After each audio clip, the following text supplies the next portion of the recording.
বন্ধুরা আমার, তরুণ যুবকেরা আমার, আল্লাহর নবী ছোট বয়স, বড় ক্ষুধা লেগেছে হাঁটতে হাঁটতে। চাচা আবু জাহিলের খাজুরের বাগানে খাজুর প্যাকেট হচ্ছে, খাজুরের বাগানে খাজুর প্যাকেট করা হচ্ছে। চাচা আবু জাহিলের খাজুরের বাগান। আল্লাহর নবী ছোট বয়স 6 বছর 7 বছর বয়স নবীর আমার হেঁটে হেঁটে যাচ্ছেন। চিন্তা করলেন, হাই রে হাই হাই, বড় ক্ষুধা লেগেছে।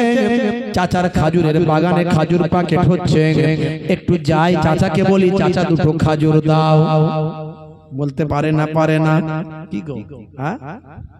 হে তরুণ যুবকেরা, আবু জাহেল তার আসল নাম হলো আবুল হেকাম, জ্ঞানের পিতা।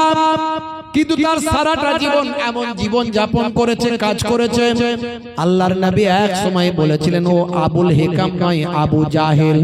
ওই আবু জাহেল তার লাকাব হয়ে গেল, মূর্খের পিতা সে হয়ে গেল। হে তরুণ যুবকেরা, হে আমার বন্ধুরা, ছোট্ট বয়স নবী আমার যখন বললেন, চাচা দুটো খাজুর আমাকে দেন, বড় ক্ষুধা লেগেছে। এমন সময় চাচা বললেন, খাজুর দিতে পারি।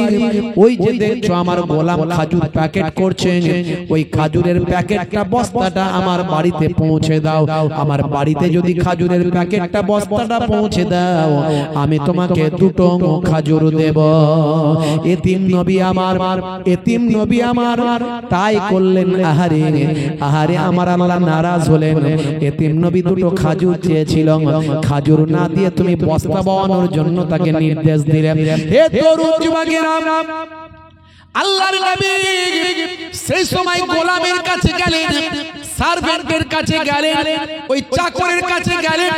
আবু জাহিলের চাকর সার্ভেন্ট, তার কাছে গিয়ে বললেন, চাচা বলল বস্তাটা বাড়িতে পৌঁছে দিতে, দাও আমাকে তুলে দাও।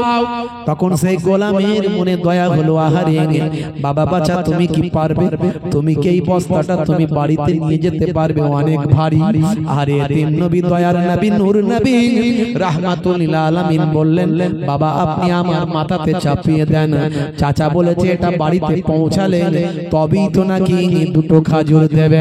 আমার মাথায় চাপিয়ে দিন, আমি চেষ্টা করব বাড়িতে পৌঁছে দেওয়ার, ইনশাআল্লাহ আমি বাড়িতে দিয়ে আসব। হে তরুণ যুবকেরা, এতিম নবী আমার অনেক কষ্ট করে একটা খাজুরের বস্তা ছোট বয়সে বহন করে ওই চাচা আবু জাহিলের বাড়িতে পৌঁছে দিলেন। হে তরুণ যুবকেরা, হে আমার বন্ধুরা, হে আমার মুরব্বিয়ানেরা, দিয়ে বাড়ি থেকে ফিরে আবার বাগানে এলেন। চাচা আবু জাহিলকে বললেন, চাচা যান, সুন্দরভাবে বাড়িতে পৌঁছে দিয়ে এসেছি। আপনি বলেছিলেন পৌঁছে দিলে তবে দুটো খাজুর দেবেন। দিন দিন এবার আমাকে দুটো খাজুর দিন, বড় ক্ষুধা আমাকে লেগেছে। এমন সময় চাচা আবু জাহিল একটা খাজুর দিল আর একটা দিল না। দয়ার নবী বললেন, চাচা যান, আর একটা তো দেবার কথা, দুটো খাজুর তো দেবেন বলেছিলেন। সেই সময় আবু জাহিল এ কথা শুনে আল্লাহর নবীকে একটা, ছোট মাসুম নবী এতিম নবীকে একটা জোরে থাপ্পড় মেরে দিল। এই থাপ্পড়ে আকাশ বাতাস সব স্তব্ধ হয়ে গেল। দয়ার নবীকে একটা থাপ্পড় মেরে দিল, দয়ার নবীকে কত কষ্ট দিল। কি নবী, কি রাসূল, সেই নবীকে এতটা কষ্ট দিয়ে দিল ছোটবেলায় আবু জাহিল। আল্লাহর আকাশ বাতাস যেন সব থেমে গেল, সব স্টপ হয়ে গেল। আকাশ বাতাস যেন সব স্টপ হয়ে গেল, বন্ধ হয়ে গেল। আহারে, দয়ার নবীকে আঘাত করে দিয়েছে। বন্ধুরা আমার, তরুণ যুবকেরা আমার, দয়ার নবী আমার মনটা বড় খারাপ। সেই সময় আল্লাহর নবী, আল্লাহ রাসূল সেই সময় মনটা খারাপ করে পাহাড়ের তলদেশে চলে গেছেন। এদিকে গোলাম তার মনিবকে এসে খবর দিচ্ছে, মনিব, হে আমার মনিব, শুনে রেখে দেন, জেনে রেখে দেন, আপনি কি জানেন যত বস্তা আমরা খাজুর সব জড়ো করেছি, সব খাজুরগুলো আর খাজুর নাই। যতগুলো বাগানে এখনো আমাদের খাজুর ছিল, সেই খাজুরগুলো আর খাজুর নাই। সব এক একটা খাজুরগুলো সব ছোট ছোট সব পাথরে পরিণত হয়েছে। হে তরুণ যুবকেরা, এতিম নবীর মনে দুঃখ লেগেছে। আমার আমার আল্লাহ সহ্য করলেন না, আবু জাহিলের যত খাজুর ছিল সব পাথরে পরিণত করে দিলেন। দয়ার নবী আমার পাহাড়ের তলদেশে মন মারা করে বসে আছেন, আল্লাহর দরবারে দোয়া চাইছেন, বসে আছেন। আহা হাই রে হাই, হাই রে হাই, আজ যদি আমার আব্বা হায়াতে থাকতেন, আজ যদি আমার জননী মা হায়াতে থাকতেন, তাহলে আমার চাচা আবু জাহিল আমাকে থাপ্পড় মারতে পারতো না। ওদিকে চাচা ভাই আমার দাদা আব্দুল মুত্তালিব তিনি খোঁজাখুঁজি শুরু করে দিয়েছেন, কোথায় গেল কোথায় গেল। চাচা আবু তালিব খোঁজাখুঁজি শুরু করে দিয়েছে, কোথায় গেল কোথায় গেল। হে তরুণ যুবকেরা, এমন সময় দয়ার নবীকে তারা পাহাড়ের তলদেশ থেকে বুঝিয়ে সুজিয়ে গায়ে মাথায় হাত বুলিয়ে আবার বাড়িতে ফিরিয়ে নিয়ে এলেন। আমার নবীর সামান্য বেয়াদবি আমার আল্লাহ সহ্য করবেন না। হে রাসূল তোমায় ভালোবাসি, অন্তরে শুধু মুখে না, জান্নাতের আশায় নয় হে রাসূল, জাহান্নাম কেউ ডরি না। নবীকে পেয়ে গেলে আবার কিসের জান্নাত কিসের জাহান্নাম, কথা ঠিক না?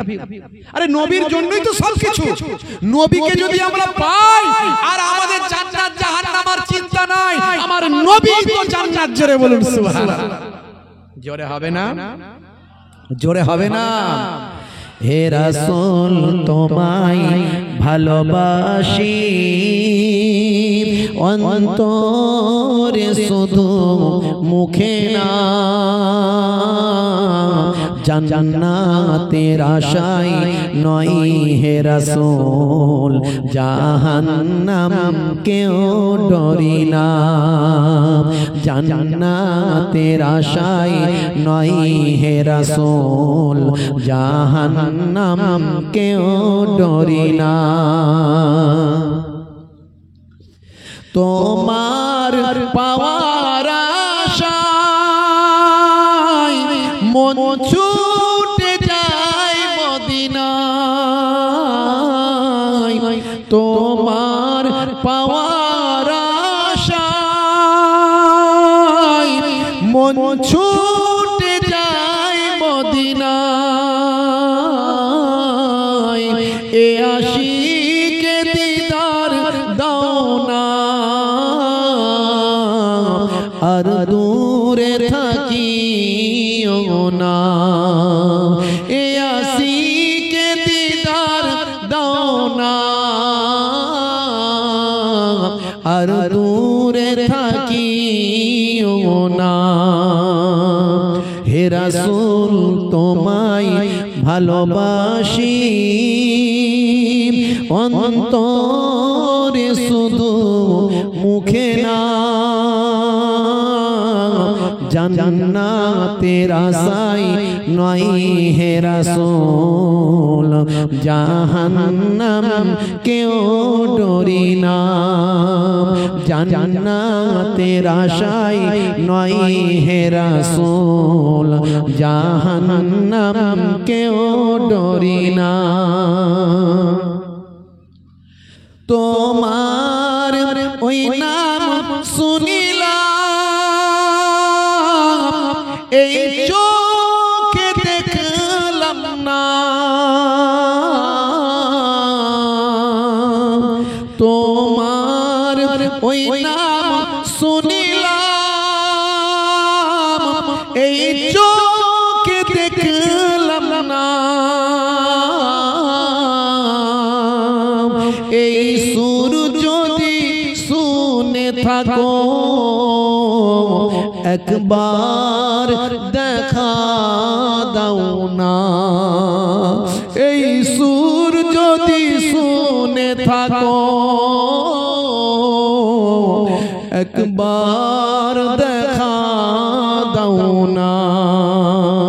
হে রাসূল তোমায় ভালোবাসি, অন্তরে শুধু মুখে না,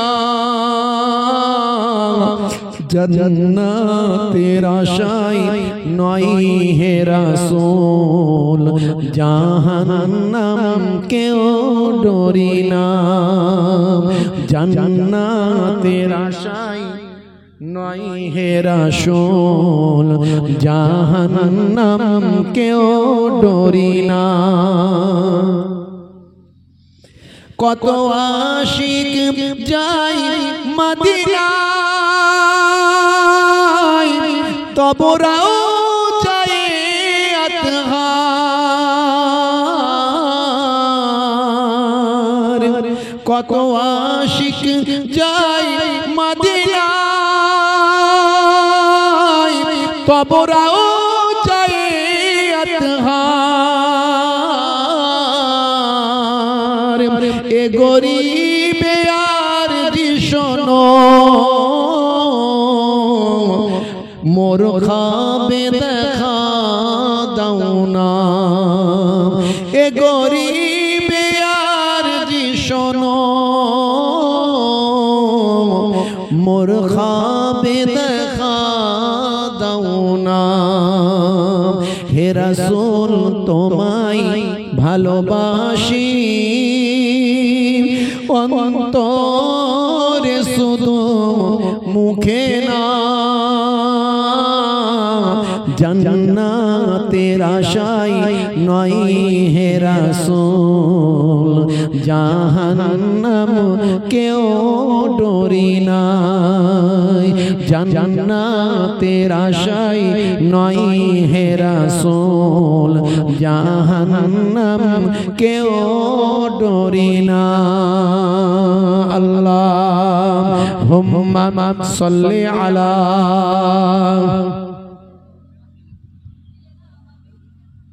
মাওলানা মুহাম্মদ ওয়া আলা আলিহি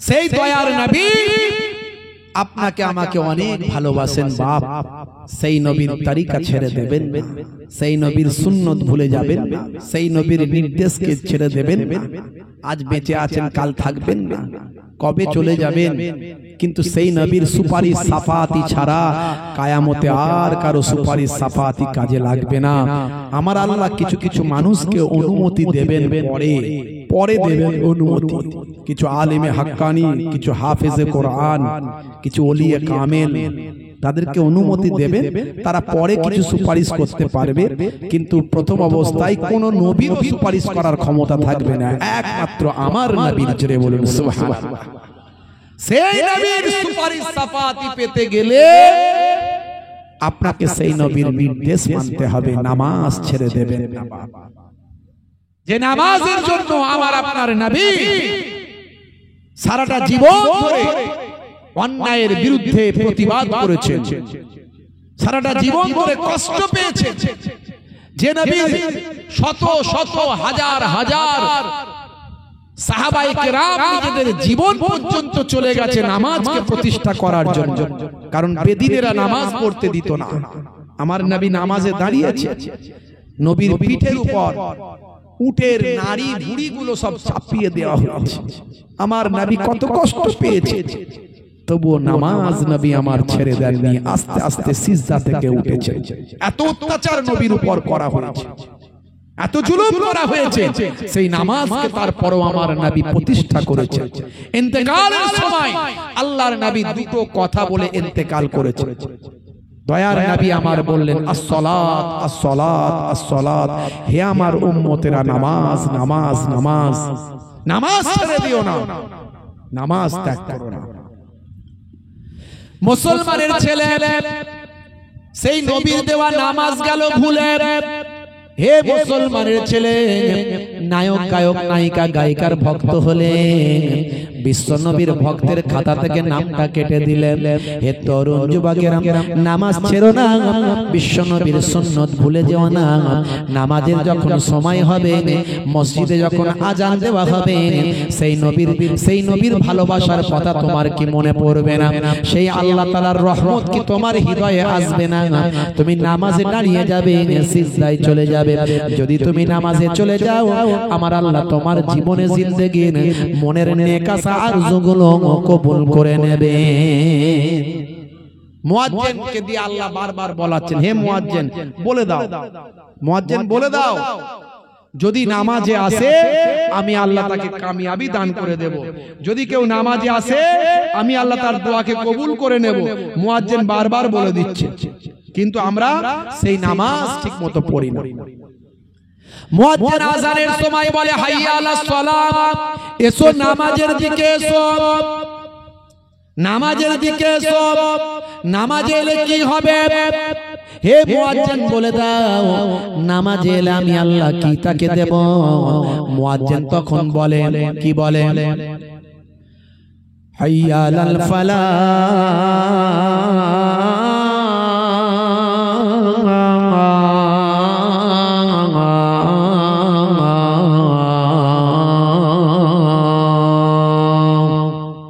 নামাজে এলে আমি আল্লাহ তোমাকে কামিয়াবি দান করে দেব। জোরে বলুন সুবহানাল্লাহ। যদি তুমি কামিয়াবি পেতে চাও তাহলে নামাজে এসে সিজদায় দাঁড়াও। হে তরুণ যুবকেরা, যদি তুমি সফলতা পেতে চাও নামাজে এসে সিজদায় দাঁড়াও। যদি তুমি চাকরিতে প্রমোশন পেতে চাও নামাজে এসে সিজদায় আমি আল্লাহকে আমার কাছে আমার অফিসে নামটা লেখাও। যদি তুমি ফসলে বরকত পেতে চাও, সবজি ফসলে যদি তুমি কামিয়াবি পেতে চাও, চাষবাসে ডেভেলপমেন্ট করতে চাও, নামাজে এসে সিজদায় গিয়ে আমি আল্লাহর অফিসে নামটা লেখাও। যদি তুমি ব্যবসায় ডেভেলপমেন্ট করতে চাও তাহলে নামাজে এসে সিজদায় গিয়ে আমি আল্লাহর অফিসে নামটা লেখাও। যদি তুমি বিপদ মুক্ত হতে চাও তাহলে আমি আল্লাহকে যদি জানাতে চাও নামাজে এসে সিজদায় গিয়ে আমি আল্লাহর অফিসে নামটা লেখাও।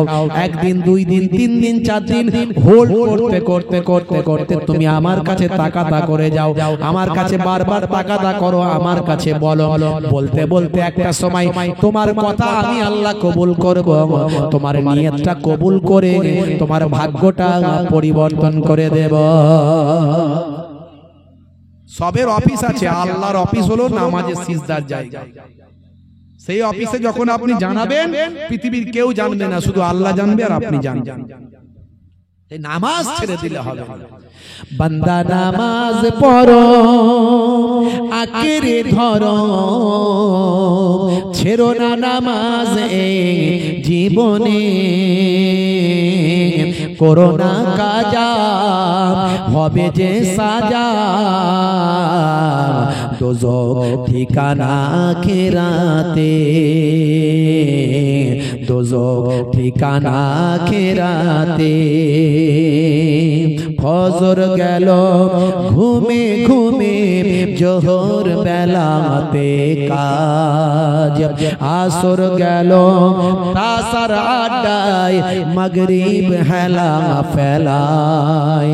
বান্দা নামাজ পড়ো আঁকড়ে ধরো, ছেড়ো না নামাজ এই জীবনে।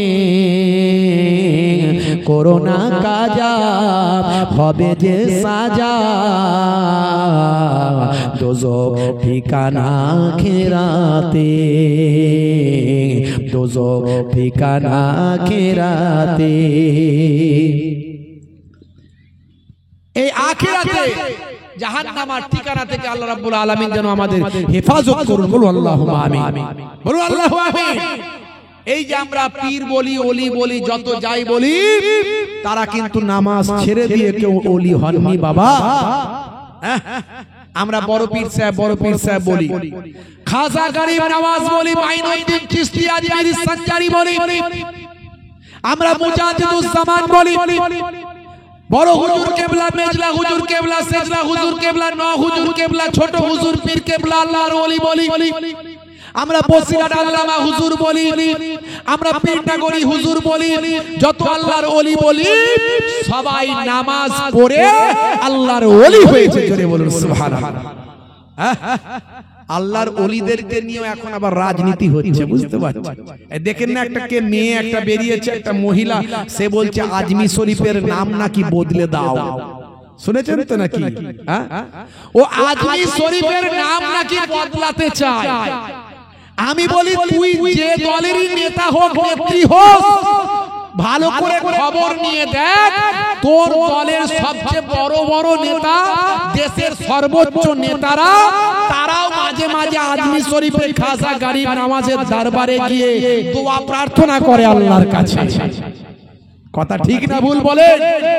ওই কি জানো একটা এই মুসলিমদেরই নাম বাবা, এখন রাজনীতি করার জন্য এখন রং সেজেছে, রঙে সেজেছে, হ্যাঁ, গদি পাওয়ার জন্য কি জানো নাজিয়া নাকি নাম কি জানো একটা, হ্যাঁ, সে এখন বাবা রাজনীতি করছে গদির জন্য, গদির জন্য একটু বদনাম করতে হবে তো, একটু গরম গরম কথা বলতে হবে। বাবাজি, গদি তুমি হয়তো পেলে পেতে পারো, কিন্তু তুমি যে অন্যায়টা করছো, ঘা ভালো হয়ে যায়, দাগ থেকে যায়। তুমি যে খাজা গরিব নওয়াজের সানে বেয়াদবি করছো, তোমার দুনিয়াতেও বরবাদ হবে, আখিরাতেও বরবাদ হবে।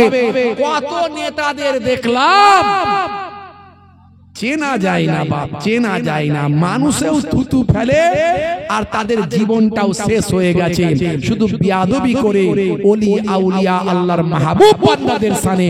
আর ও বলে আজমি শরীফের নাম নাকি বদলে দেবে। তোমার মতো কত নেতা আসবে আর যাবে, তুমি তো চুনোপুটি কোটাকারের কে দুটো আমরা ভাতে দে।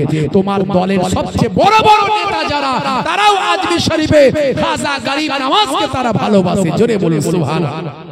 হিন্দুস্তানের প্রধানমন্ত্রী থেকে শুরু করে, রাষ্ট্রপতি থেকে শুরু করে, বিরোধী দলের সর্বোচ্চ নেতা থেকে শুরু করে, কত রাজ্যপাল, কত মুখ্যমন্ত্রী, এমনকি বিদেশি নেতারা, ভাই আমার বিদেশ থেকে বড় বড় লিডারেরা, তারাও আজমি শরীফে গিয়ে খাজা গরিব নওয়াজের দরবারে গিয়ে প্রার্থনা করে। জোরে বলুন সুবহানাল্লাহ।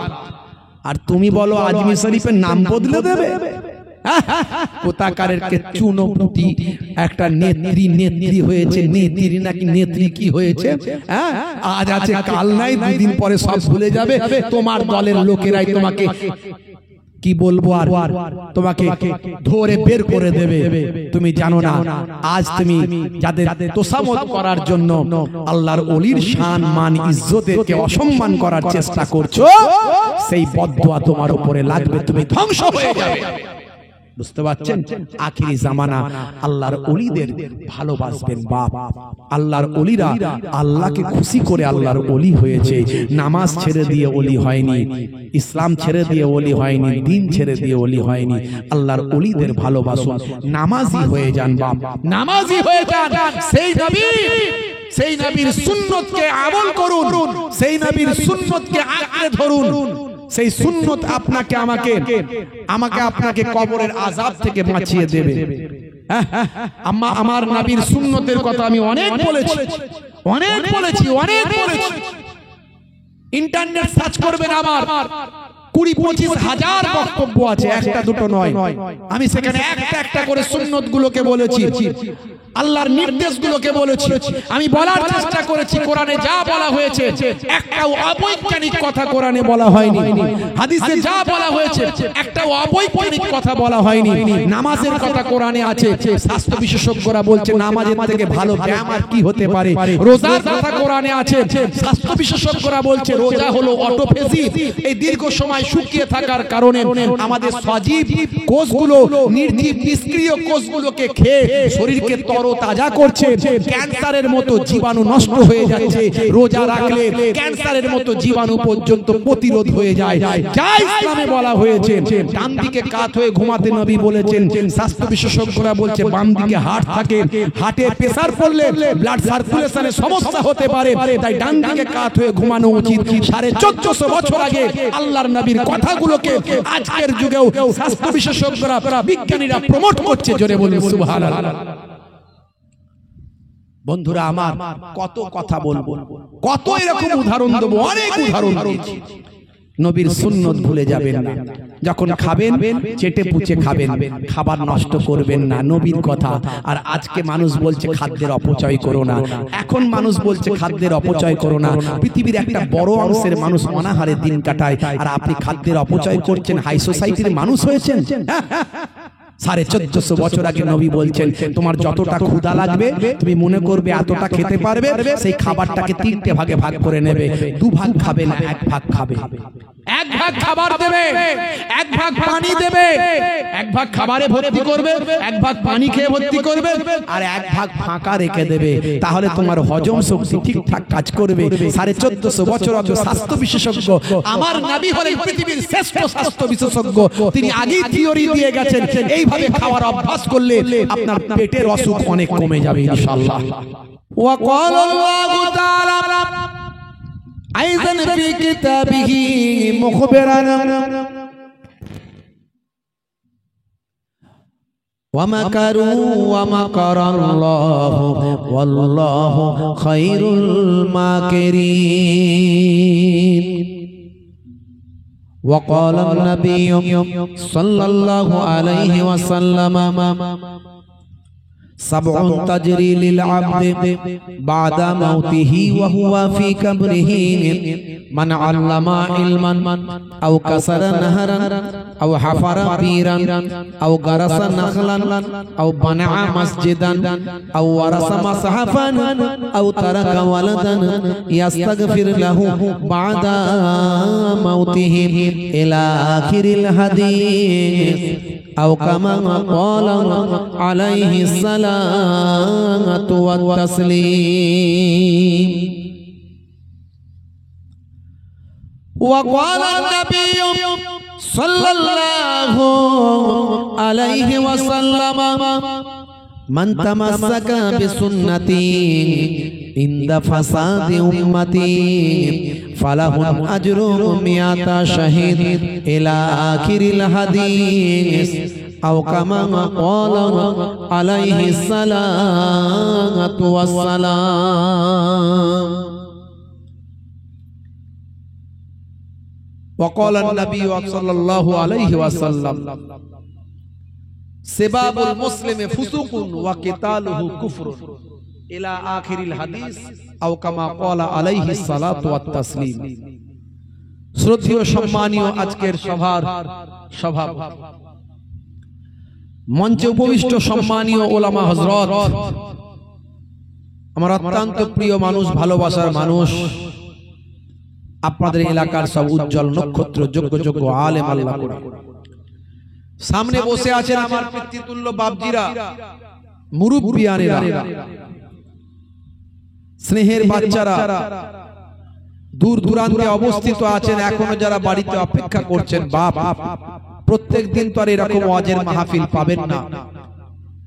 আর আমি মোহেবুল্লাহ হুসাইনি, ফুরফুরা শরীফ ছোট হুজুর পীর কেবলা রহমাতুল্লাহ আলাইহির মেয়ের ছেলে নাতি, মায়াপুর পীরনগরী হুজুর পীর কেবলা রহমাতুল্লাহ আলাইহির ছেলের ছেলে পোতা, দুই দিক থেকে, এদিকে সিদ্দিকে আকবরের নাসাবনামা আর ওইদিকে শেরে খোদা আলী পর্যন্ত নাসাবনামা, আপনাদের পীরের ঘরের আওলাদ। আমি মোহেবুল্লাহ হুসাইনি প্রতিদিন আসবো না। কি বাবা আসবো? প্রতিদিন আসবো না। তো একদিন আল্লাহ আনিয়েছেন, মুসাফির হালাতে আছি, বহু দূর থেকে এসেছি, অনেক কষ্ট করে। আমার ভাই বললেন, শুনেছেন আপনারা, আমি একটা উচ্চ মাধ্যমিক হাই সেকেন্ডারি স্কুলে শিক্ষকতার দায়িত্বে আছি, প্রায় 17 বছর হয়ে গেল।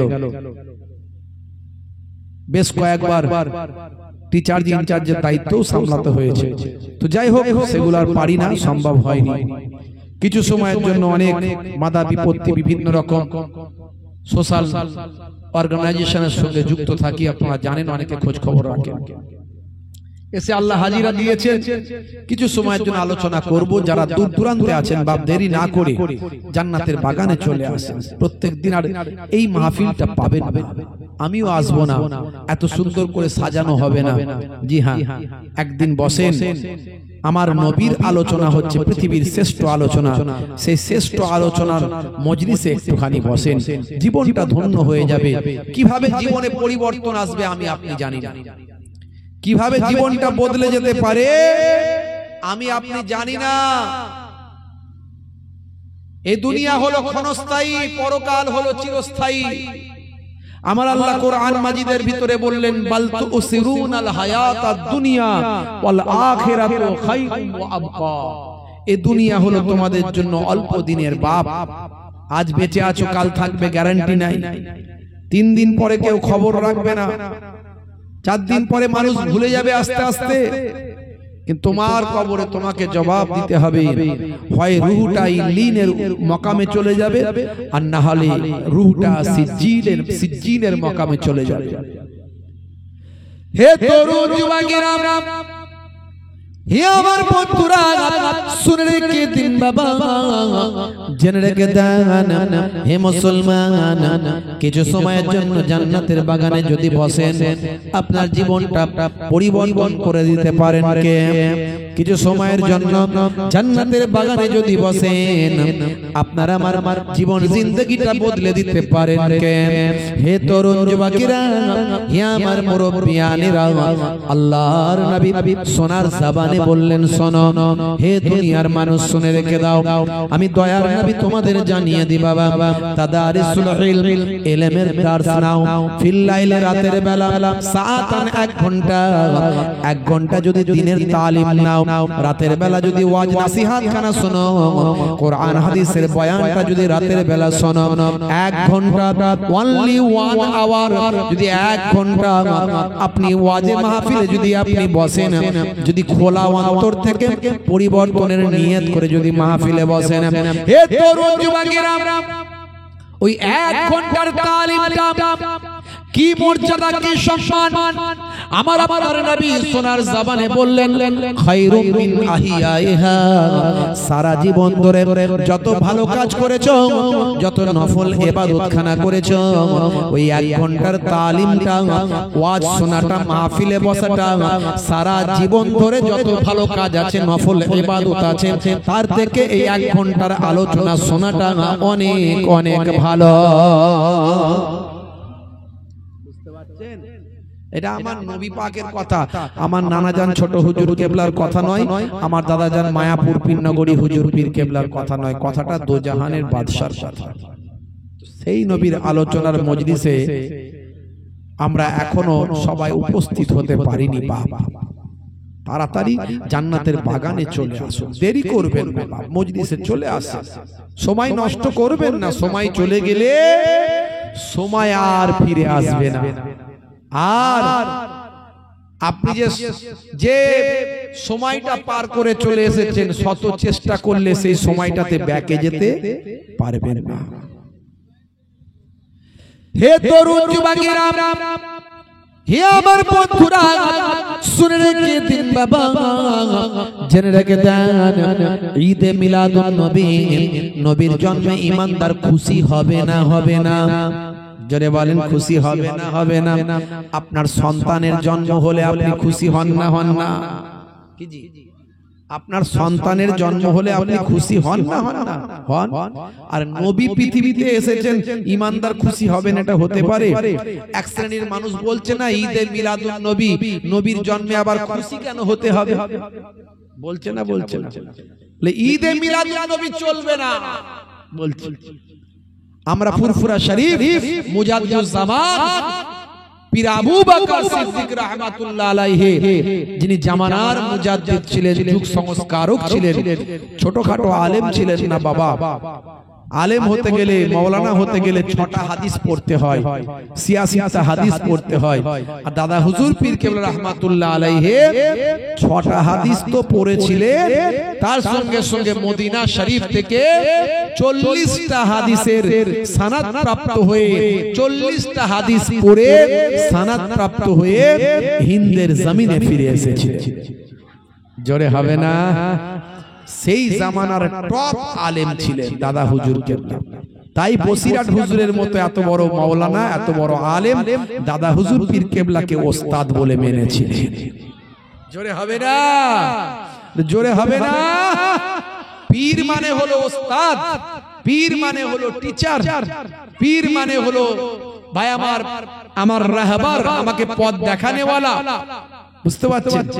পীর মা যাকে বলি আমরা, শায়েখ যাকে বলি আমরা, ওস্তাদ যাকে বলি আমরা, পীর মানে হলো জ্ঞানবৃদ্ধ, বয়োবৃদ্ধ। এটা ফার্সি শব্দ। অনেকে বলে পীর কথা কি কোরআনে আছে নাকি রে বাবা? আরে বাবা, কোরআনে কি সব ভাষা থাকে নাকি? কোরআন তো আরবি ভাষায়। তোমার মাথায় কি বুদ্ধি শুদ্ধি কিছু নাই না? পীরটা তো ফার্সি শব্দ, তো কোরআনে কি করতে থাকবে? হ্যাঁ, কোরআন তো আরবি ভাষায়। এই যে আমরা নামাজ বলি, নামাজ কথা বলি তো নাকি? তো নামাজ কথাটা কোরআনে লেখা দেখাও তো দেখি, দেখাও। রোজা লেখা, রোজা, এই রোজা কথাটা কোরআনে লেখা দেখাও। এগুলো তো আরবি শব্দ নাই, কোরআনে পাবে কোথায়? কোরআনে এর পরিবর্তে আরবিতে লেখা আছে সালাত, সওম, সিয়াম।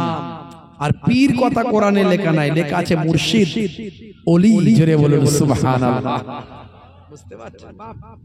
এখন বিতর্ক, অনেক রকমের কথা, দল মত, হ্যাঁ কত রকমের দল মত। আখেরি জামানা, ঈমান বাঁচানো বড় মুশকিল বাচ্চা।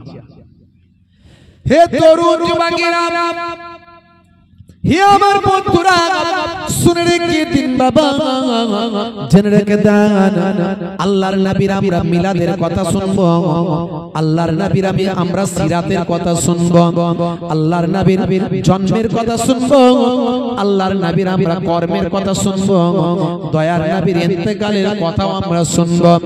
আমার নবীর প্রতিটা মুহূর্ত উম্মতে মুহাম্মাদির জন্য লাজিম জরুরি, আমার আপনার জন্য সেখান থেকে শিক্ষা আছে।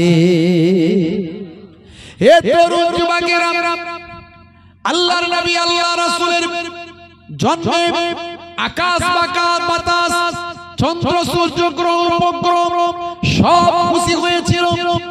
হে যুবকেরা, যে সময় আমার আপনার নবী পৃথিবীর জমিনে এসেছিলেন, সে সময় পৃথিবীর মানুষ অরাজকতার মধ্যে ছিল, আইয়ামে জাহিলিয়াতের মধ্যে ছিল, কুসংস্কারাচ্ছন্ন যুগের মধ্যে ছিল।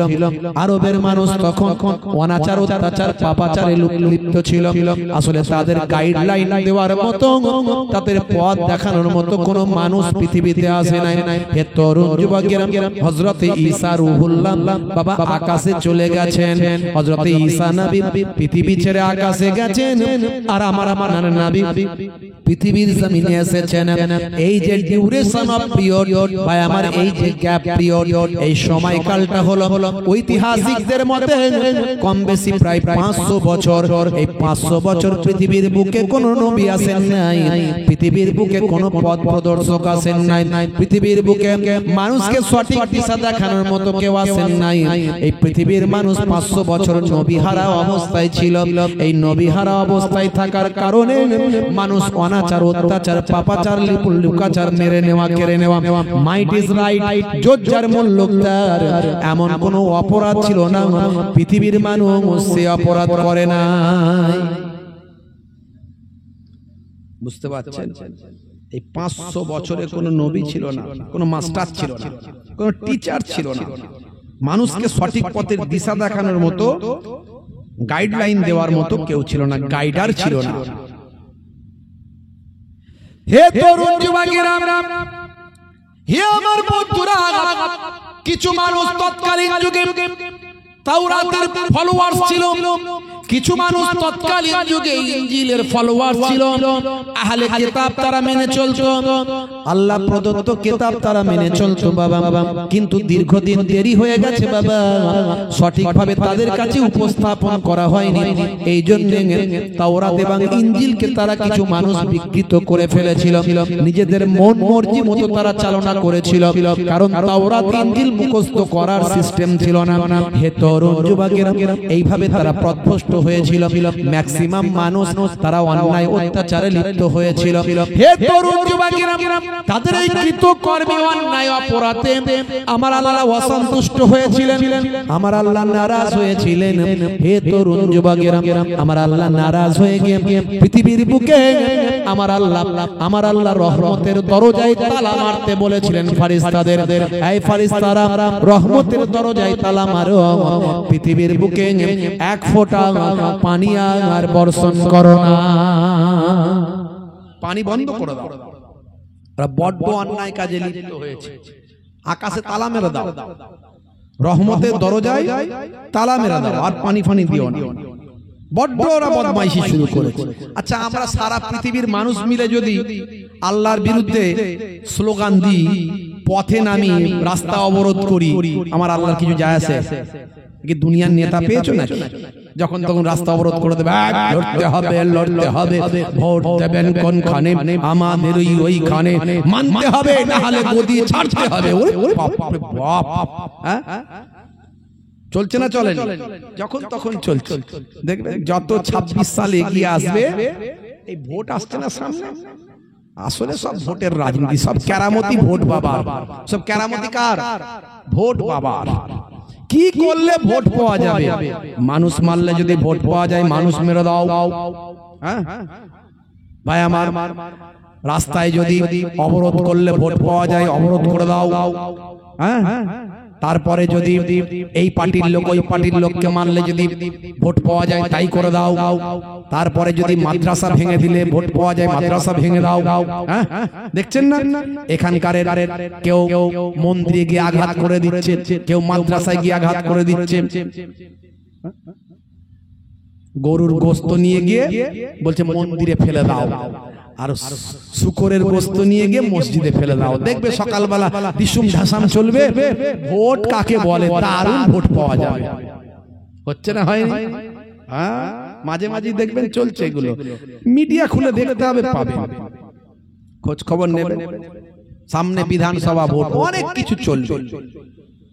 ধর্ম টর্ম ওরা মানে না, নেতারা ধর্ম টর্ম মানে না। নেতারা শুধু ভোট চেনে আর গদি চেনে আর চেয়ার চেনে, পদ চেনে, ক্ষমতা চেনে। ও নেতারা যদি মনে করেন যে ধর্ম করছে, বুঝতে পারবেন ওরা নাটক করছে, ওরা ধর্ম করে না। আজ দেখবেন গোল টুপি জুব্বা পরে, সাদা পাঞ্জাবি পরে, একবারে ভাই আমার সুফি দরবেশ হয়ে দেখবেন ওরা নামাজও পড়ে নিচ্ছে, আবার রোজার সময় ইফতারিতেও চলে যাচ্ছে। সেখানে গিয়ে একবারে যেন মনে হচ্ছে বিরাট বড় রোজাদার রে বাবু, কোথা থেকে এলো, আকাশ থেকে নাজিল হলো নাকি? হ্যাঁ, দেখবেন। আবার মুসলিম নেতাকে দেখবেন পুজোর সময় গিয়ে সেখানে গিয়ে ফিতে কাটছে, ঢোল বাজাচ্ছে, গর করছে, সেখানে গিয়ে ঠাকুরের কাছে প্রণাম করছে, ঠাকুরের কাছে গিয়ে বাবা ঠাকুর রক্ষে করো করে দিচ্ছে। আসলে এরা কোনো ধর্মের লোক নয়, এদের ওসব কিছু মনে হয় না। এরা একটাই চিন্তা করে, ঠাকুরের কাছে গিয়ে যদি আমি একটু মাথা নত করি, কি মসজিদে গিয়ে গিয়ে আমি একটু নামাজ পড়ে নি, কি রোজার সময় গিয়ে আমি একটু ইফতার করে নি, ভোট যদি আমার ওতে হয় তো ওটাই আমি করব। বুঝতে পারছেন? আর আমরা মনে মনে করছি ও দাদা আমার ঠিক আছে, দাদা দিদি আমার ঠিক আছে। কথা ঠিক না ভুল? আসলে সব ভোটের খেলা বাপ। এই 26 সাল আসছে, দেখবেন কত কি হবে, খালি আমাদেরকে ঠিক থাকতে হবে। আমরা মাথা গরম করলে বিপদ, ওরা মাথা গরম করানোর চেষ্টা করবে আমাদের। ওরা চাইবে মাথা গরম হোক, কিন্তু আমাদের মাথা গরম করলে আপনি কার বিরুদ্ধে মাথা গরম করবেন? আপনি কার সঙ্গে মারামারি করবেন? যার সঙ্গে আপনার দুবেলা দেখা হয়,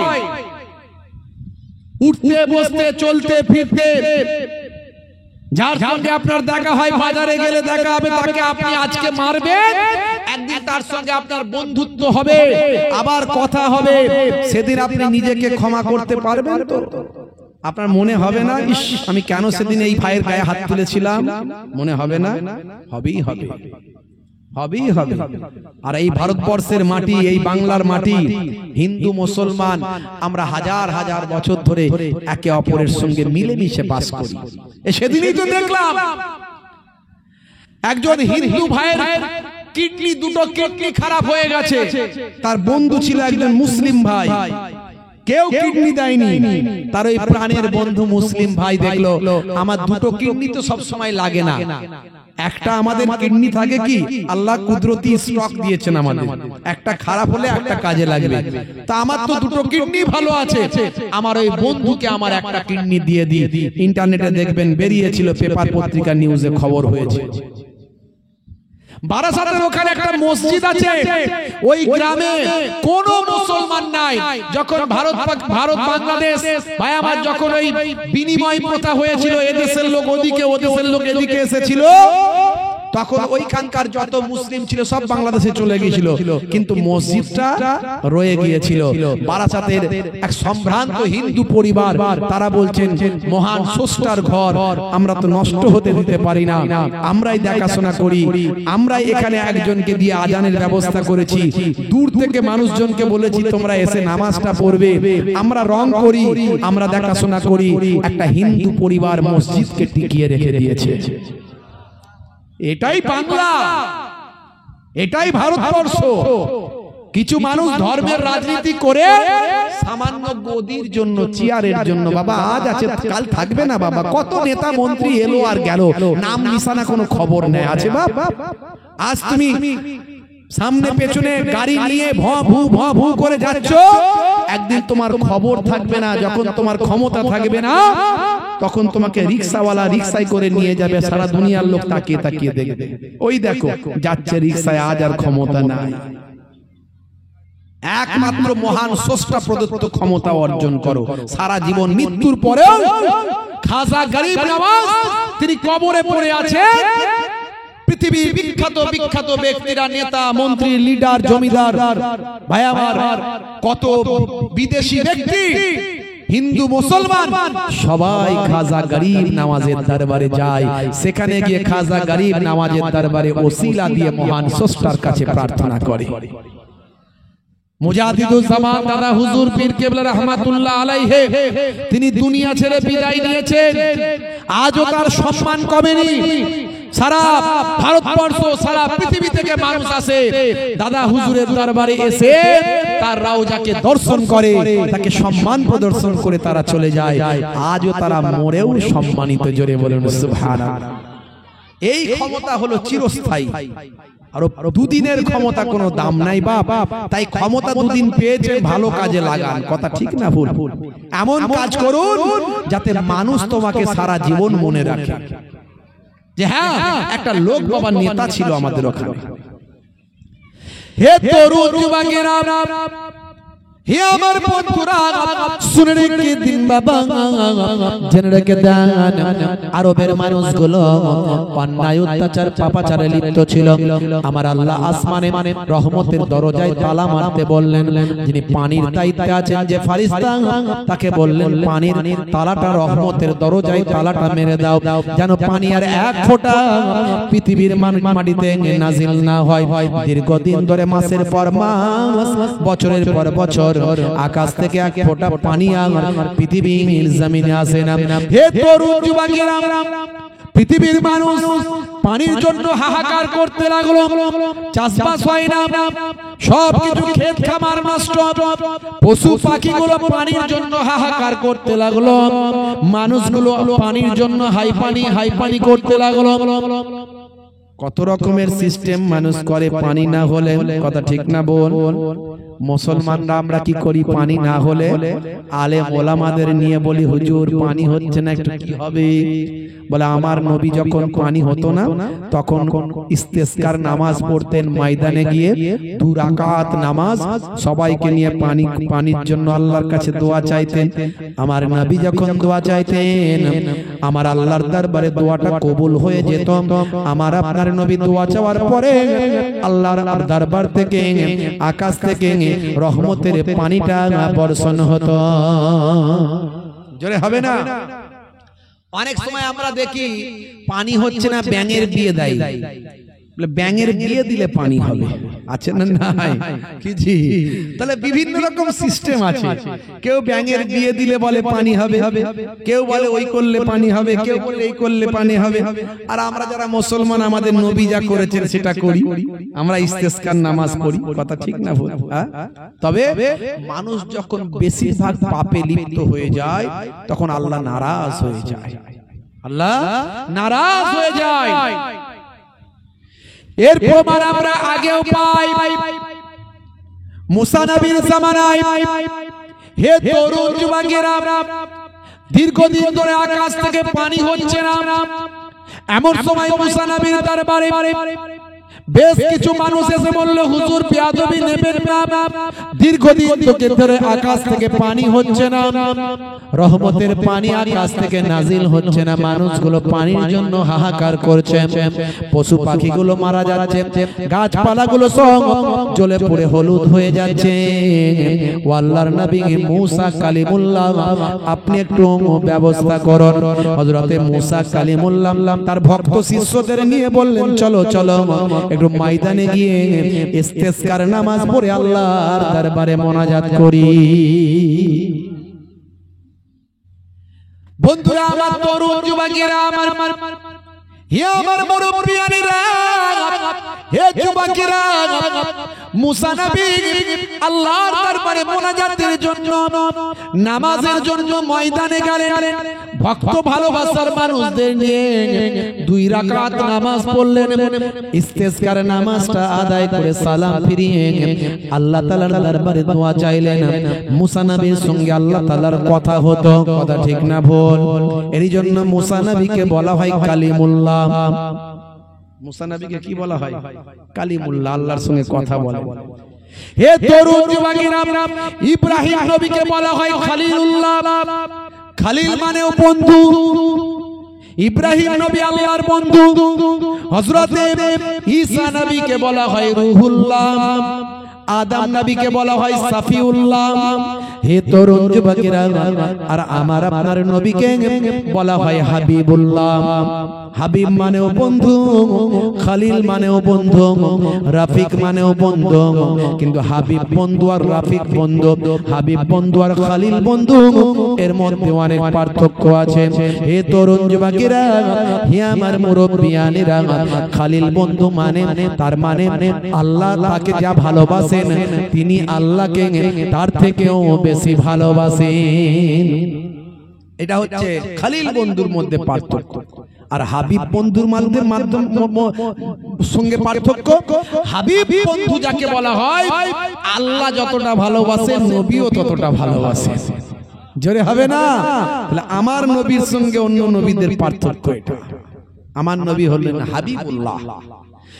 হে তরুণ যুবকেরা, হে আমার বন্ধুরা, হে মুরব্বিয়ানেরা, শুনে রেখে দিন বাবা, হযরতে মুসা কালিমুল্লাহ এমন সময় আল্লাহ তাআলার সঙ্গে কথা বলতে লাগলেন, দোয়া চাইতে লাগলেন, আল্লাহ আমার উম্মতের মাঝখানে তুমি পানি দাও। দীর্ঘদিন ধরে পানি দাও না আল্লাহ, কেন? পানি না হওয়ার কারণে আমার উম্মতেরা পানির জন্য পেরেশান আছে। আকাশ থেকে পানি না হওয়ার কারণে পশু পাখি সব মারা যাচ্ছে, গাছপালাগুলো সব শুকিয়ে হলুদ হয়ে গেছে, খাদ্যের অভাব দেখা দিয়েছে, খরা দেখা দিয়েছে, মানুষগুলো পানির জন্য হাহুতাশ করছে। আমার আল্লাহ তুমি পানি দাও।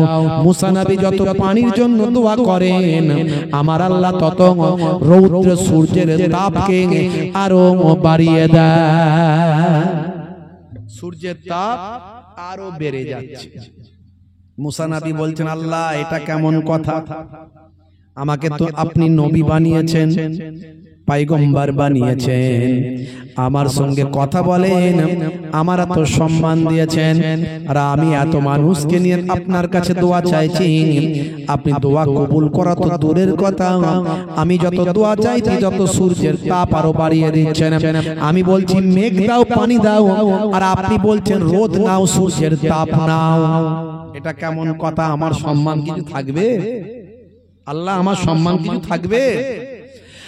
আল্লাহ বলছেন, হে নবী মুসা শোনো, তোমার ওই নামাজীদের ভিতরে এমন একজন ব্যক্তি আছে যে 40টা বছর আমি আল্লাহকে ডাকে না, 40টা বছর ধরে আমি আল্লাহকে স্মরণ করে না, আমি আল্লাহর একদিনের ইবাদত করে না।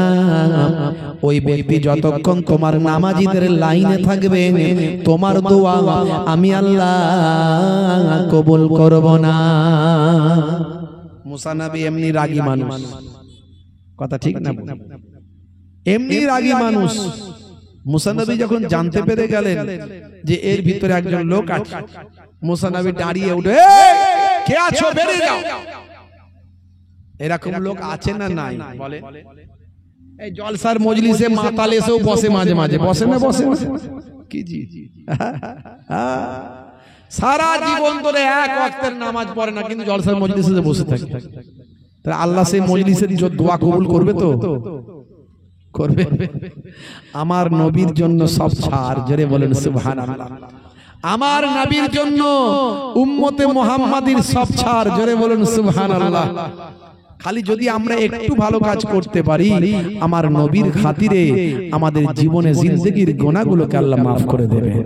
একবার তওবা করতে হবে অন্তর থেকে। ইয়া আইয়ুহাল্লাযীনা আমানু তুবু ইলাল্লাহি তাওবাতান নাসুহা, অন্তর থেকে একবার তওবা করতে হবে, জীবনের সব গুনাহ আল্লাহ মাফ করে দেবে। কিন্তু সেটুকুও করতে পারছি না আমরা সেটুকুও নবীর নির্দেশ মানতে পারছি না। হে তরুণ যুবকেরা, হে আমার বন্ধুরা, এমন সময় মুসা কালিমুল্লাহ উঠে দাঁড়ালেন, দাঁড়িয়ে বললেন, কে আছো বেরিয়ে যাও। 40 বছর আল্লাহকে ডাকো না, আল্লাহর নামে একবারও ইবাদত করো না, 40 বছর ধরে আল্লাহর ইবাদত বন্দেগী করো না, যাও বেরিয়ে যাও, বেরিয়ে যাও। তোমার জন্য আকাশ থেকে পানি হচ্ছে না, আল্লাহ দোয়া কবুল করছে না। হে তরুণ যুবকেরা, এমন সময় দেখতে পাওয়া যায় যে ব্যক্তি ছিল সে উঠে বেরিয়ে পালাবে না, মাথাটা নিচু করে নেবে। কি করবে? পালাবে না মাথা নিচু করে নেবে? যদি উঠে বেরিয়ে পালায়, লোকে তো চিনতে পেরে যাবে যে ও বেটাই তাহলে ওই লোক, তাহলে তারা সমাজে টেকা যাবে। লোকে সবাই মার্ক করে ফেলবে। বন্ধুরা আমার, তরুণ যুবকেরা আমার, সে মাথা নিচু করে নিল। মুসা নবী বেশ কয়েকবার বললেন, সে আর কোনো মাথা উঁচু করছে না, মাথা নিচু করে বসে আছে। হে তরুণ যুবকেরা, হে আমার মুরব্বিয়ানেরা, মুসা নবী বলছেন, কে আছো বেরিয়ে যাও। কয়েকবার বলতে না বলতে তাকে যখন বলছেন বেরিয়ে যাও, এমন সময় আকাশ থেকে কালো মেঘ হয়ে গেল, ঝরঝর ঝরঝর করে অফুরন্ত পানি বর্ষণ হলো। মুসা নবী বলেন, আল্লাহ এটা কেমন কথা? এই মাত্র তুমি বললেন একজন মানুষ আছে যে 40টা বছর ধরে তোমাকে ডাকেনি, সে যতক্ষণ থাকবে আকাশ থেকে পানি হবে না। আর আমি তাকে বেরিয়ে যেতে যখন বলছি, তুমি তখন পানি দিলেন। বিষয়টা কি একটু খুলে বলো। হে তরুণ যুবকেরা, মুসা কালিমুল্লাহ বললেন, যার জন্য আমি পানি দিচ্ছিলাম না, এখন আমি তার জন্যই পানি দিলাম। মুসা নবী বললেন, আল্লাহ একটু ক্লিয়ার করে বললে বড় বুঝতে পারতাম। এমন সময় আল্লাহ বললেন যে ওই ব্যক্তি ছিল, সে সঙ্গে সঙ্গে তোমার কথা শুনে আমার কাছে ইস্তেগফার করলো, তওবা করলো, আমার কাছে গুনাহ মাফির জন্য কাঁদতে লাগলো। সে আমাকে বলতে লাগলো, আল্লাহ এই সময় যদি আমাকে বেরিয়ে যেতে হয়, দুনিয়ার মানুষের কাছে আমি মুখ দেখাতে পারবো না, আমার সম্মান নষ্ট হবে। হ্যাঁ, এটা সত্য, 40টা বছর ধরে তোমাকে আমি একবারও ডাকি না, তোমার ইবাদত বন্দেগী আমি একবারও করি না, কিন্তু আজকে আমি তোমার কাছে তওবা করছি, যদি তুমি আমার সম্মানটা বাঁচিয়ে দাও, তাহলে সারাটা জীবন ধরে আমি তোমার এবার ইবাদত শুরু করে দেব। আজকের দিনে তুমি আমাকে বাঁচিয়ে দাও মাবুদ। এই বলে সে কাঁদতে লাগলো। তার তওবাকে আমি আল্লাহ কবুল করে তৎক্ষণাৎ আকাশ থেকে পানি বর্ষণ করলাম। দেখেছেন বন্ধুরা আমার, তরুণ যুবকেরা আমার, মুসা নবীর জামানায় এমন ঘটনা ঘটেছিল, আর আমাদের নবীর আগমনের সময়তেও এমন ঘটনা ঘটেছিল। দীর্ঘদিন ধরে আকাশ থেকে পানি বর্ষণ হয় না। আরবের মানুষ যাকে তাকে যেটা সেটা খোদা বলতো, যা কিছু দেখতো একটু অন্যরকম সেটাই বলতো, এটাই হলো খোদা, এটাই হলো স্রষ্টা। হে তরুণ যুবকেরা, তারা এক আল্লাহকে ভুলে গিয়েছিল, এক স্রষ্টা মাবুদকে তারা ভুলে গিয়েছিল। আরবের মানুষ মহান আল্লাহকে ত্যাগ করে দিয়ে বিভিন্ন ভাবে তারা অন্যায়, অবিচার, অত্যাচারে লিপ্ত হয়েছিল। কাবা শরীফের ভিতরে 360টা নিজস্ব খোদা তৈরি করেছিল। তারা নিজস্ব খোদা তৈরি করে নিজেরাই খোদা তৈরি করে এক একটা নাম দিয়েছিল। দিয়েছিল। এটা হলো বিদ্যার খোদা, এটা হলো বুদ্ধির খোদা, এটা হলো পানির খোদা, এটা হলো রুজির খোদা। হে তরুণ যুবকেরা, আসলে তাদের একটা মাছি তাড়ানোর ক্ষমতা ছিল না। হে তরুণ যুবকেরা, আল্লাহ নারাজ হয়ে গিয়ে আরবের মানুষের উপর পানি বর্ষণ করা বন্ধ করেছিলেন। কিন্তু যেদিন আমার আপনার নবী মাতৃগর্ভে স্থান লাভ করেছিলেন, যে নবীকে পৃথিবীর শ্রেষ্ঠ নবী করবেন, যে নবীকে রাহমাতুল লিল আলামিন করবেন, সেই নবী যখন মাতৃগর্ভে স্থান লাভ পেল, আমার আল্লাহ আকাশের ওই পানি বর্ষণ করা ফারিস্তাকে নির্দেশ দিলেন, হে রহমতের ফারিস্তা, শুনে রেখে দাও, যে নবীর জন্য আমি অপেক্ষা করেছি সেই রাহমাতুল লিল আলামিন মাতৃগর্ভে স্থান লাভ করেছে, দাও দাও আকাশ থেকে রহমতের পানিটা বর্ষণ করে দাও। আমি আল্লাহ তাআলা নির্দেশ করছি, আমি খুশি হয়ে গেছি। ফারিস্তারা খুশি হয়ে যাও, আর জমিনবাসীকে খুশি করার জন্য আকাশ থেকে অফুরন্ত রহমতের পানিটা বর্ষণ করে দাও। জোরে হবে না? হে তরুণ যুবকেরা, ওই বছরে সবচেয়ে বেশি আরবের জমিনে পানি হয়েছিল। এই বছরে এত পানি হয়েছিল যে আরবের মানুষ পানির জন্য আনন্দে আত্মহারা হয়েছিল। পশু পাখিগুলো সব আনন্দে নৃত্য করেছিল, গাছপালাগুলো সব বাবা আবার সবুজ হয়ে গিয়েছিল, ফলে ফুলে পরিশোভিত হয়েছিল। আরবের মানুষ আনন্দিত হয়ে ওই বছরের একটা নাম ঘোষণা করেছিল, নাম দিয়েছিল সানাতুল ফাতহ ওয়াল ইবতিহাজ, জয় এবং আনন্দের বছর নামে ওই বছরকে তারা বিভূষিত করেছিল। হে তরুণ যুবকেরা, সেই বছরে আমার আপনার নবী মাতৃগর্ভে স্থান লাভ করেছিল। হে যুবকেরা, আল্লাহর নবী ওই বছর জন্মগ্রহণ করলেন। চাচা দাদা আব্দুল মুত্তালিব খুশি হলো, চাচারা সব খুশি হয়ে গেল, চাচা আবু তালিব খুশি হয়ে গেল, পশু পাখি খুশি হয়ে গেল, জিন ইনসান খুশি হয়ে গেল, ফারিস্তারা খুশি হয়ে গেল, আমার আল্লাহ স্বয়ং নিজেও খুশি হয়ে গেল। সারা কুল কায়নাতের সবকিছু আমার আপনার নবীর আগমনে খুশি হয়ে গেল। 12 রবিউল আউয়ালে রহমত ওয়ালা নবী এলো রে, সাফাতের তাজ পরে জামিনে বরকত ওয়ালা নবী এলো রে, এলো রে ভাই এলো রে, কাউসার ওয়ালা নবী এলো রে। আল্লাহুম্মা, বারবার হাত দিও না। ওয়ালা আলি সাইয়্যিদিনা, ওই কুরাইশ বংশের ভিতরে মা আমিনার রেহেমে এলে তুমি নূর জেলে আব্দুল্লাহর ওই বাগানে। জোরে হবে না? আর জোরে হবে না? ওই কুরাইশ বংশের ভিতরে মা আমিনার রেহেমে এলে তুমি নূর জেলে আব্দুল্লাহর ওই বাগানে।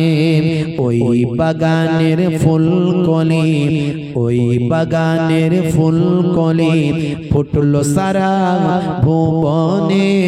12 রবিউল আউয়ালে রহমত ওয়ালা নবী এলো রে, সাফাতের তাজ পরে জামিনে বরকত ওয়ালা নবী এলো রে, এলো রে ভাই এলো রে, এলো রে ভাই এলো রে, কাউসার ওয়ালা নবী এলো রে।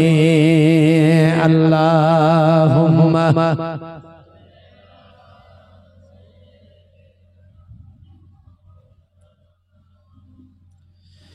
ওই রাত বলে ও গো প্রভু দাও না আমার মাঝেতে, দিন বলে ও গো প্রভু দাও না আমার বুকেতে।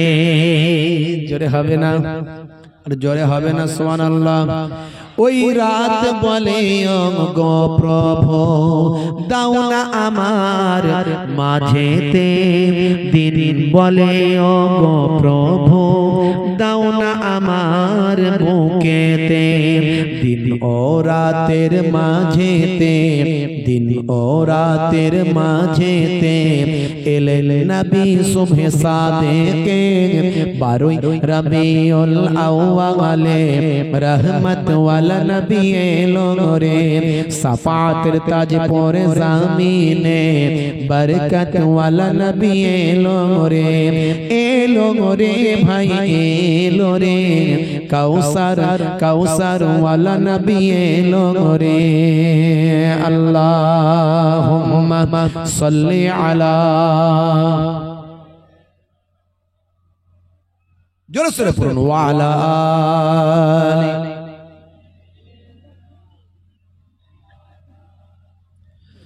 ওই আকাশ বাতাস চন্দ্র তারা খুশিতে তারা মেতেছে, আসমানের হুর ফারিস্তারা দেখার তরে উকি মেরেছে। জোরে হবে না, আর জোরে হবে না। ওই আকাশ বাতাস চন্দ্র তারা খুশিতে তারা মেতেছে, আসমানের হুর ফারিস্তারা দেখার তরে উকি মেরেছে। দাদু মুত্তালিব খুশি হয়ে, দাদু মুত্তালিব খুশি হয়ে মক্কাবাসীর দাওয়াত করেছে, 12 রবিউল আউয়ালে রহমত ওয়ালা নবী এলো রে, সাফাতের তাজ পরে জামিনে বরকত ওয়ালা নবী এলো রে, এলো রে ভাই এলো রে, কাউসার কাউসার ওয়ালা নবী এলো রে। আল্লাহুম্মা সাল্লি আলা,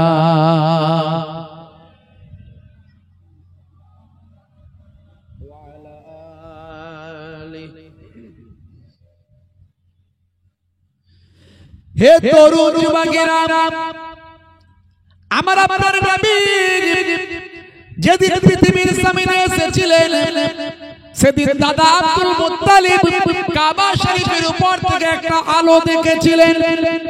হে তরুণ যুবকেরা, যে আলোটা সারা আকাশকে আলোকিত করেছিল, যে আলোটা সারা জমিনকে আলোকিত করেছিল, সারা পৃথিবীতে একটা আলোর ছটা চমকেছিল, যেন মনে হচ্ছে কোন একটা আনন্দের আলো সারা পৃথিবীকে আলোকিত করছে। হযরতে দাদা আব্দুল মুত্তালিব অবাক হয়ে গেলেন, তিনি চিন্তা করলেন এই আলোটা কোথা থেকে আসছে। দেখতে পেলেন হাই রে হাই হাই, এই আলোটা মক্কার কোন একটা ঘর থেকেই তো বেরিয়ে যাচ্ছে। ভালো করে লক্ষ্য করলেন, হাই রে হাই এই আলোটা আমার ঘর থেকেই বের হচ্ছে। জোরে হবে না বন্ধুরা আমার, তরুণ যুবকেরা আমার, আম্মা জান আমিনা তিনি বর্ণনা করেছিলেন, দয়ার নবীর হাদিস থেকে প্রমাণ পাওয়া যায়, যেদিন দয়ার নবী পৃথিবীর জমিনে এসেছিলেন, আমার আল্লাহ কুদরতি নূর আলো মা আমিনা থেকে আমার আল্লাহ এমন বিচ্ছুরিত ঘটিয়েছিলেন। আম্মা জান আমিনা বলেছিলেন, সেই আলোতে আমি সেই শাম সিরিয়ার বড় বড় অট্টালিকা প্রাসাদগুলো আমি দেখতে পেয়েছিলাম। আমার আপনার নবীকে আমার আল্লাহ এমন নূর বানিয়েছিলেন, জ্যোতি বানিয়েছিলেন। ভাই আমার, মাতৃগর্ভে সন্তান থাকলে মায়েদের যে অবস্থা হয়, আম্মা জান আমিনার ক্ষেত্রে সেটা সম্পূর্ণ বিপরীত। সেই রকম কোন অবস্থা আম্মা জান আমিনার জন্য হয়নি। হে তরুণ যুবকেরা, হে আমার বন্ধুরা, আম্মা জান আমিনার কাছে, আম্মা জান আমিনার কাছে বড় বড় বিদুষী নারী, আল্লাহর নবীদের স্ত্রীরা, আল্লাহর জান্নাতি মহিলারা আগমন করতেন। আম্মা জান আমিনার উপর রহমত ছিল। আম্মা জান আমিনা বুঝতে পারতেন তার মাতৃগর্ভে একটা যে সন্তান আছে, সেই সন্তান সাধারণ কোন সন্তান নয়, তিনি হবেন আখিরি জামানার পয়গম্বর। আল্লাহর নবী ছোট বয়সে আম্মা জান হালিমাতুস সাদিয়া যখন নিয়ে গিয়েছিলেন, আপনারা জানেন হালিমাতুস সাদিয়ার যে বাহনটা ছিল, উটনিটা ছিল। হে তরুণ যুবকেরা, যেটা দুর্বল হওয়ার কারণে সবচেয়ে শেষে এসেছিল, কিন্তু সেই হালিমাতুস সাদিয়া যখন এতিম নবী আখিরি জামানার পয়গম্বরকে নিজের বাড়িতে নিয়ে যাবার জন্য এলেন, আরবের প্রথা অনুযায়ী তায়েফের সেই দূর থেকে সাদিয়া গোত্র থেকে যখন ভাই আমার স্বামী হারেসকে সঙ্গে নিয়ে আম্মা জান হালিমাতুস সাদিয়া তিনি যখন তার রুগ্ন দুর্বল উটনিটা নিয়ে আরবে মক্কার জমিনে যখন পৌঁছালেন, সবচেয়ে শেষে এসেছিলেন দুর্বল উট হওয়ার কারণে। কিন্তু দয়ার নবীকে, নূর নবীকে, রাহমাতুল লিল আলামিনকে, শিশু নবীকে যখন সে উটনিতে চাপিয়েছিলেন, আমার আল্লাহর কুদরতি ক্ষমতা ওই উটনির উপর এসেছিল। উটনি সতেজ হয়েছিল, সচ্ছল হয়েছিল, শক্তিশালী হয়েছিল, সবচেয়ে শেষে এসেছিল। আর যারা আগে চলে গিয়েছিল, ওই উটনি সবচেয়ে শেষে তাদেরকে ওভারটেক করে সবাইকে পার করেছে সাদিয়া গোত্রে তায়েফের জমিন পার হয়ে সেখানে পৌঁছে যায়। এই ক্ষমতা আমার আল্লাহ দয়ার নবীর খাতিরে আমার আল্লাহ দান করলেন। মরুভূমি এলাকায় যেখানে ঘাস টাস তেমন নাই, আমার নবীর খাতিরে সাদিয়া গোত্রের মানুষদের জন্য আল্লাহ তাদের পশু পাখি, তাদের ব্যবসা বাণিজ্যে সবকিছুতে উন্নতি দান করেছিলেন, সব আমার নবীর খাতিরে। বন্ধুরা আমার, তরুণ যুবকেরা আমার, হে আমার মুরব্বিয়ানিরা, হে আমার পূর্ব বন্ধুরা, শুনে রেখে দিন বাবা, আল্লাহর নবী হালিমাতুস সাদিয়ার বাড়িতে আছেন। আল্লাহর নবীর দুধ ভাইরা, আল্লাহর নবীর দুধ বোনেরা, তরুণ যুবকেরা আমার, বাচ্চাকে নিয়ে আল্লাহর নবীকে নিয়ে মাঝে মাঝে তারা ময়দানের দিকে খেলা দেখতে যেত, খেলতে যেত, ঘুরতে যেত। হে তরুণ যুবকেরা, আম্মা জান হালিমাতুস সাদিয়া বারবার বলতেন, না নিয়ে যাবে না তোমাদের দুধ ভাইকে। তোমাদের দুধ ভাই সাধারণ কোনো মানুষ নয়, সাধারণ কোনো বাচ্চা নয়। আমি তার সম্পর্কে অনেক ঘটনা দেখতে পাই। তোমরা নিশ্চয় দেখতে পেয়েছো, যখন আমাদের বাড়িতে তোমাদের দুধ ভাই এসেছে, তখন থেকে আমাদের বাড়ির উন্নতি হয়েছে, ডেভেলপমেন্ট হয়েছে, আমরা আরাম পেয়েছি, শান্তি পেয়েছি, সচ্ছলতা পেয়েছি। শুধু আমরা নয়, তামাম গোত্র, তামাম কম, আমাদের এলাকার মানুষের সবাই উপকার হয়েছে। অর্থাৎ তোমার দুধ ভাই সাধারণ কোনো বাচ্চা নয়। তোমার দুধ ভাইকে নিয়ে আমার বড় চিন্তা হয়। তোমার ভাইকে তোমরা এভাবে নিয়ে চলে যেও না, তোমার ভাইয়ের প্রচন্ড কষ্ট হবে, তাকে সে রৌদ্রের মধ্যে কষ্ট পাবে। হে তরুণ যুবকেরা, আল্লাহর নবীর দুধ বোন সেই সময় বলেছিল, হালিমাতুস সাদিয়ার কন্যা তখন বলেছিল, আম্মা জান আপনি চিন্তা করবেন না, আমরা আমাদের ভাইকে যত্ন নিয়ে কোলে নিয়ে আদর করে থাকি। আমি লক্ষ্য করি আমার দুধ ভাইকে যতক্ষণ আমি নিয়ে থাকি, ময়দানে খেলা দেখি, ঘোরাফেরা করি, ততক্ষণ আমি লক্ষ্য করি একটা মেঘ আমার দুধ ভাইয়ের মাথাতে ছায়া করে থাকে। আমার দুধ ভাইয়ের যেন কষ্ট না হয়, আকাশের মেঘ সর্বদা প্রস্তুত থাকে। আমার আপনার নবীকে আল্লাহ কি মর্যাদা দিয়েছিলেন, কি সম্মান দিয়েছিলেন। সেই নবীকে যদি কেউ কষ্ট দেয়, আমার আল্লাহ স্বয়ং নারাজ হয়ে যায়, তার দুনিয়াও বরবাদ, আখিরাতেও বরবাদ। আল্লাহর নবীর এই জন্মের মাস আসে, বলে নবীর জন্মের কথা বলো কেন, বলে না কিছু। বাবাজি দ্বন্দ্ব করবেন না বাপ, আপনি যা পারেন করেন, মানুষকে বিভ্রান্ত করবেন না, আপনার মনে যেটা আছে করেন। আমরা জন্মের আলোচনাও করব, কর্মের আলোচনাও করব, নবী পাকের ইন্তেকালের আলোচনাও করব, নবী পাকের পুরো জিন্দেগি কারনামা, নবী পাকের পুরো লাইফ স্টাইল আমরা আলোচনা করব। আল্লাহর নবীর জন্মের কথা আমার আল্লাহ কোরআন মাজিদে বলেছে, দেখবেন সূরা বাকারা 129 নম্বর আয়াত। 5000 বছর আগে ইব্রাহিম নবী আমার আপনার নবীর জন্মের জন্য আল্লাহ তাআলার দরবারে দোয়া চেয়েছিলেন, রব্বানা ওয়াবআস ফীহিম রাসূলাম মিনহুম ইয়াতলু আলাইহিম আয়াতিকা ওয়া ইউআল্লিমুহুমুল কিতাবা ওয়াল হিকমা ওয়া ইউযাক্কিহিম। আমাদের নবীর জন্য আজ থেকে 2000 বছর আগে হযরতে ঈসা রূহুল্লাহ তার কওমকে, তার জাতিকে আমার আপনার নবীর জন্মের কথা বলেছিলেন। কি বলেছিলেন সেটা কোরআন মাজিদে আল্লাহ লিপিবদ্ধ করেছেন। কোরআনের একটা অক্ষরকে যদি অস্বীকার করে বেঈমান হয়ে যাবে। হে তরুণ যুবকেরা, সূরার নাম সূরা সাফ, আয়াত নাম্বার হলো 6। এই 6 নাম্বার আয়াতে আল্লাহ বলছেন মুসা, হযরত ঈসা নবী তার কওমকে বলছেন নবী পাকের জন্মের খুশির কথা। অমুবাশশিরাম বিরাসূলিন, জোরে বলুন সুবহানাল্লাহ। আল্লাহর নবী একজন নবীর সুসংবাদ দিলেন। ঈসা নবী একজন নবীর সুসংবাদ দিলেন, আগমনী সংবাদ, সুসংবাদ, মুবাশশিরাম কথাটা বলা হয়েছে, সুসংবাদ দিলেন। অমুবাশশিরাম বিরাসূলিন, একজন রাসূলের সুসংবাদ দিলেন, দিয়ে কি বললেন, শোনো আমার পরে একজন নবীর জন্ম হবে, ইয়াতি মিন বাদ ইসমুহু আহমদ, আমার পরে একজন নবী আসবেন যার নাম হবে আহমদ। জোরে বলুন সুবহানাল্লাহ। নবীর জন্মের কথা কোরআনে আছে। কিছু মানুষ বলে নবীর জন্মের কথা পেলে কোথা? হ্যাঁ, হে তরুণ যুবকেরা, হে আমার বন্ধুরা, হে আমার মুরব্বিয়ানিরা, শুনে রেখে দিন বাবা, আমার নবীর শানে যদি কেউ বেয়াদবি করে তার দুনিয়াতেও বরবাদ হবে, আখিরাতেও বরবাদ হবে। আল্লাহর নবীর রওজা মুবারকের উপরে কোরআন মাজিদের আয়াতটা লেখা আছে, ইয়া আইয়ুহাল্লাযীনা আমানু লা তারফাউ আসওয়াতাকুম ফাওকা সাওতিন নবী। সাবধান হে ঈমানদারেরা, তোমরা যখন কথা বলবে, একে অপরের সঙ্গে যখন বাতচিত করবে, গুফতাগু করবে, মুকালেমাত করবে, কনভারসেশন করবে, তোমাদের আওয়াজটা যেন আমার নবীর আওয়াজের থেকে জোরে না হয়ে যায়। যদি তোমাদের আওয়াজটা যদি আমার নবীর আওয়াজের থেকে জোরে হয়, আমি আল্লাহ বলছি শুনে রেখে দাও। ওই আয়াতের শেষের দিকে বলা হয়েছে, আনতা হাবাতা আমালুকুম ওয়া আনতুম লা তাশউরুন, তোমাদের আমলগুলো কোনটা দিয়ে বেরিয়ে যাবে টের পাবে না, বুঝতে পারবে না। নবীর শানে সামান্য বেয়াদবি আল্লাহ সহ্য করবেন না। তাই আল্লাহর নবীর শানে যখন কথা বলবেন সম্মানের সঙ্গে কথা বলতে হবে, আদবের সঙ্গে কথা বলতে হবে।